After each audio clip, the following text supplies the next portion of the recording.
Hello, good morning to all. Welcome to home education. तो कैसी चल रही बच्चों आप लोगों की पढ़ाई? आशा कर रही होंगी कि आप लोगों की पढ़ाई अच्छी चल रही होगी। तो जैसा कि पिछला पेपर आप लोगों का एनवायरनमेंट का था, तो जो मैंने आपको मोस्टिंग प्रोवाइड कराई थी, तो उसमें जो आपके पेपर और जो मेरी मोस्टिंग थी लगभग 100% मैच थी। सिर्फ जो ऑब्जेक्ट थे वो थोड़ा ऊपर नीचे हो गए थे, 2% या कह सकते हैं 1-2% ऊपर नीचे हो जाता है, क्योंकि मैंने पहले ही जब ऑब्जेक्ट दिए थे तब मैंने आपसे कहा था ये एनवायरनमेंट है, इसके ऑब्जेक्ट आपके ऊपर नीचे हो एग्जैक्ट नहीं आते हैं। क्लियर? तो आशा कर रही हूँ कि जो मैंने पॉलिटिकल साइंस की जो आपको मोस्टिंग देने जा रही हूँ मैं, ये भी आपकी लगभग 100% मैच हो। तो पहले मैं आपको क्वेश्चन आंसर की मोस्टिंग देने वाली हूँ, उसके बाद मैं ऑब्जेक्ट दूंगी, फिर यूनिट बाय यूनिट आप लोगों को समझाऊंगी। क्योंकि मैं क्वेश्चन आंसर आपको ये नहीं कह रही कि मैं आपको विथ आंसर लिखवाऊंगी, मैं समझाने की कोशिश करूंगी कि आप लोग आंसर को लिखें कैसे, उसको आप लोगों को कॉपी में लिखना कैसे, आप बड़ा कैसे लिख सकते हैं, और सबसे पहले आप याद किस तरीके से रखेंगे, क्योंकि आप लोग इतनी जल्दी याद तो कर नहीं सकते 1-2 दिन में। क्योंकि इसी वजह सरकार देखो अपन का 1 साल रखते हैं कि पूरे 1 साल में आप तैयारी करो फिर जाके पेपर दो। लेकिन आप ये कहें कि आप पूरे साल भर का 5 दिन में कवर करें तो नहीं हो पाएगा। क्लियर? तो उसी बेसिस में मैंने आपको जो टोटल सिर्फ 6-7 क्वेश्चन दिए हैं 5 यूनिट में टोटल मिला के, तो चाहे आप उसके 5 समझ लो, 30 समझ लो, 15 समझ लो, जितने समझना हो, मैंने तो जिस हिसाब से दी है मैं आपको उस हिसाब से बताने वाली हूँ। तो आप पहले आज मोस्टिंग देख लो, फिर मैं यूनिट बाय यूनिट आप लोग को समझाने वाली हूँ। चलिए तो देखते हैं आपके क्वेश्चन कौन कौन से मोस्टिंग हैं। देखिए, चलिए तो आपके पहले यूनिट में है, 1 मिनट रुक जाइए। ये देखिए, पहला यूनिट है आपका, पहले यूनिट में आपके 2 क्वेश्चन हैं। ये देखिए, मनु कौटिल्य। क्लियर है? अब ऐसी जस्ट नीचे आ जाइए यहाँ पर, फिर देखो प्लेटो अरस्तु, फिर यहाँ पे देखो मैकावली वेथम ग्रीन। क्लियर है? तो इसमें जो आपके ये मैंने दिखाया है यूनिट फर्स्ट सेकंड, आपके 5 यूनिट हैं। पांचों यूनिट में जो 2-3 आपको विचार राजनीतिक चिंतक मिलेंगे या विचारधारा रखने वाले।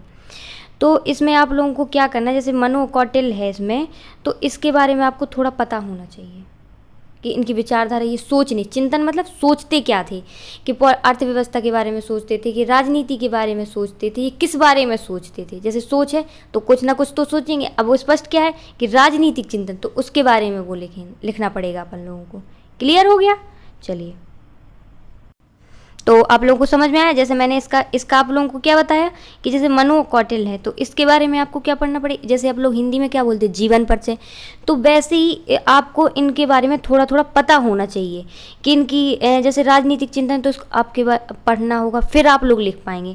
जैसे यहाँ पे आप पहले ही क्वेश्चन जैसे देख लो कि प्राचीन भारतीय राजनीतिक चिंतन की सामान्य विशेषताओं का वर्णन। अब क्या आया, राजनीतिक चिंतन कौन थे, तो आप अभी मैंने बताया कि मनु और कौटिल्य कौन थे, राजनीतिक चिंतन जो विचारधारा रखते थे। क्लियर हो गया? तो आप इस क्वेश्चन में आप लोग, और फिर है कि मनु और कौटिल्य की इनकी राजनीतिक चिंतन लिखें, तो अलग अलग नहीं होगा, एक ही क्वेश्चन होगा। ये है मेरा कहने का मतलब। फिर आप लोग कहेंगे कि मनु के कई सारे क्वेश्चन हैं और कौटिल्य के आपके होंगे, तो बेटा आप पढ़ना सिर्फ आपको इसी के बारे में। फिर आप चाहे एक क्वेश्चन से, मैंने पहले ही आपको समझाते, एक क्वेश्चन से चाहे 10 बना लें, 15 बना लें, लेकिन रहेगा तो वो आपका एक ही क्वेश्चन। ये कहने का मेरा मतलब है।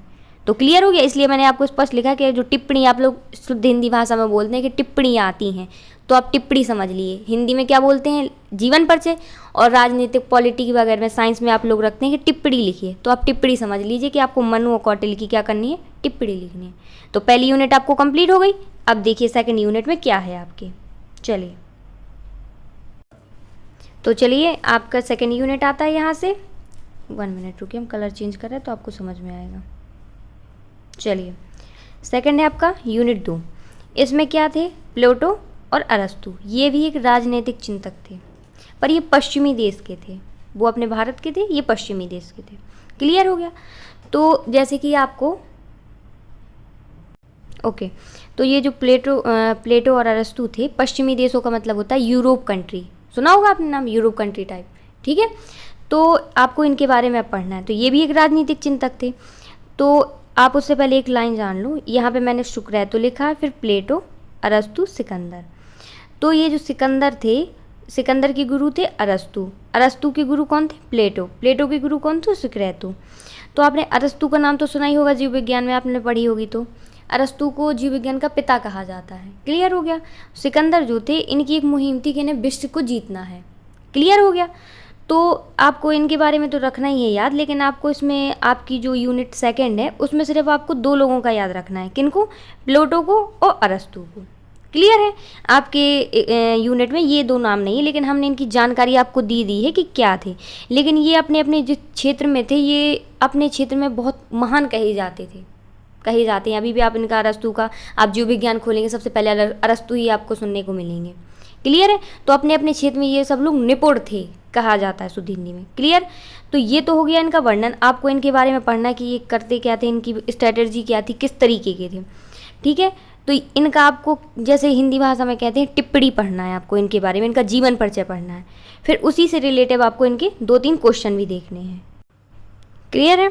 तो आपका देखो सेकेंड यूनिट से पहला क्वेश्चन आता है कि प्लेटो के आदर्श राज्य की प्रमुख विशेषताओं का वर्णन करना है, इनकी प्रमुख विशेषताओं का। फिर देखो अरस्तु की नागरिकता तथा दासता संबंधी विचारों की आलोचना करनी है।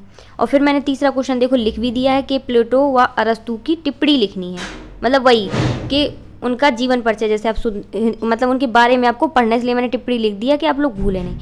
और उससे पहले मैं एक चीज़ और बता दूँ, आपको हर यूनिट में 2-3 आपको राजनीतिक चिंतक मिलेंगे। तो आपको ये कॉमन क्वेश्चन रहेगा कि आपको ये पढ़ना ही पढ़ना है। तो आप लोगों को नहीं समझ में आएगा तो मैं जब यूनिट आपको समझाऊंगी तो मैं आपको एक एक करके बहुत सरल लैंग्वेज में आपको बता दूंगी।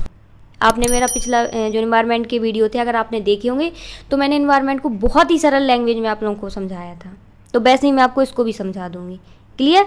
तो अब चलते हैं थर्ड यूनिट में कि उसमें आपके कौन कौन से इंपॉर्टेंट क्वेश्चन है। चलिए ये देखिए, इस पर भी है वही चीज़। थर्ड यूनिट में देखो फर्स्ट है मैकाइवली, ग्रीन, वेथम। इसमें भी 3 है, ये भी राष्ट्रीय, जैसे पहला वाला मैंने बताया था कौन सा था, ये देख लीजिए आप लोग। पहले थे मनु कैटलम, ये भारत के थे। फिर मैंने बताया ये यूरोप देशों से मतलब कॉन्टेक्ट, फिर ऐसे कहीं रशिया या ब्राज़ील कहीं से भी हो सकते हैं, लेकिन इनका क्लियर नहीं है अभी। तो आपको इनके बारे में भी ऐसे पढ़ना है कि ये किस विचारधारा के मतलब राजनीतिक चिंतक थे, किस क्या क्या, क्योंकि देखो चिंतक थे तो सोचते होंगे, लेकिन सभी के सोचने का तरीका अलग होता है। अगर आप भी सोचते हैं, हम भी सोचते हैं, तो सबके सोचने का जो तरीका होता है वो अलग होता है, और सब कुछ सोचता अच्छे के लिए। क्लियर है। तो अब आपको क्या करना है, इनसे भी मैंने 2 क्वेश्चन रखे हैं, आप वो देख लीजिए। कौन सा है? पहला क्वेश्चन है कि धर्म एवं नैतिकता के संबंध में मैकाइवली विचारों को स्पष्ट करना है। क्लियर हो गया। फिर सेकंड क्वेश्चन है कि राजनीति के विचारकों ने मैकाइवली को आधुनिक राजनीतिक चिंतन का जनक कहा है, क्यों माना है? ये देखो इसका क्वेश्चन ये रहा, क्यों माना है। मैंने आपको पहले बताया राजनीति साथ है तो राजनीति क्वेश्चन तो पूछा ही जाएगा उसमें। तो क्लियर हो गया आपका। एक क्वेश्चन और है आपका, ये देखिए थर्ड क्वेश्चन है आपका कि A.S. मिल के स्वतंत्रता संबंधी विचारों की आलोचना की व्याख्या करना है। ठीक है। तो आपको आलोचना का भी क्वेश्चन हर उसमें मिलेगा यूनिट में। क्लियर हो गया। अब देखिए, अब देखो फोर्थ यूनिट है। फोर्थ यूनिट में भी देखो 3 है। कौन कौन से? Marks, Lenin, Manvendra Roy. तो ये जो 3 थे मार्क्स, लेनिन, मानवेंद्र नाथ रॉय, तो ये भी राजनीतिक चिंतक थे। ठीक है। तो इनके बारे में भी आपको थोड़ा थोड़ा पढ़ना पड़ेगा, जैसे टिप्पणी बोलते हैं, देखो मैंने लिखा भी है। इनका एक क्वेश्चन आपको और याद रखना पड़ेगा कि मार्क्स और लेनिन के विचारों की तुलनात्मक व्याख्या करना है। क्लियर है क्वेश्चन। चलिए, तो मैंने जैसे आपको पहले भी बताया है कि आपको सभी यूनिटों में 2-3 राजनीतिक चिंतक मिलने वाले हैं, आपको उनको थोड़ा थोड़ा पढ़ना पड़ेगा उनके बारे में, तभी आपको उन्हीं से फिर आपके कॉमन पॉइंट निकलेंगे कि आप लोग क्या क्या क्वेश्चन बनेंगे, उसी से आप लोग लिख सकते हैं। क्लियर। तो आपको सिर्फ ये बस करना है, अभी आप क्वेश्चन देख लो, मैं सॉल्व आपको करा दूँगी, बहुत ही सरल लैंग्वेज में करवाऊँगी आपको। क्लियर। चलिए 5 यूनिट में देखते हैं अब क्या है आपके। देखिए 5 यूनिट से है आपका पहला, देखो महात्मा गांधी। सेकंड है आपके डॉक्टर भीमराव अंबेडकर। तीसरे हैं राम मनोहर जी। क्लियर हो गया। तो इनके बारे में भी आपको क्वेश्चन देख लीजिए पहले कौन कौन से हैं। क्लियर है। तो पहला आपको क्वेश्चन बताना है कि महात्मा गांधी के राजनीतिक एवं आर्थिक विचारों की विवेचना करनी है। कौन सी? राजनीतिक और आर्थिक।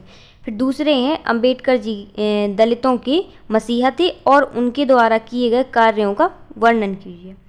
एक देखो मोस्ट इम्पॉर्टेंट लाइन है, मैंने यहाँ पे देखो स्टार लगा के लिखी है, सभी की राजनीतिक चिंतन कॉमन पॉइंट है बेटा।